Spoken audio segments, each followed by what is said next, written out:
نن به زه تاسو ته د غني خان بابا یو ډیر مزیدار او زړه پورې تړلی کلام پیش کوم.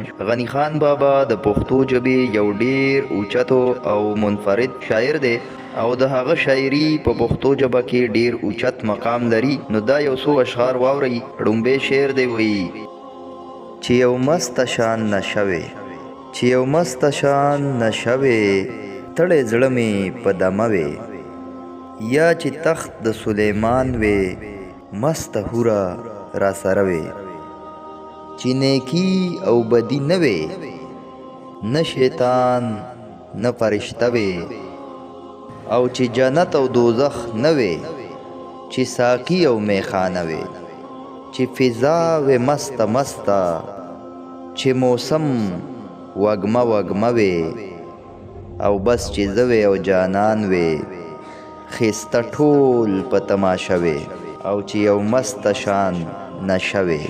ټولو ملګرو ته درخواست دی چې پښتو شاعرۍ لپاره زموږ چینل سبسکرایب کړئ، ویډیو لایک کړئ. ډیره مهرباني.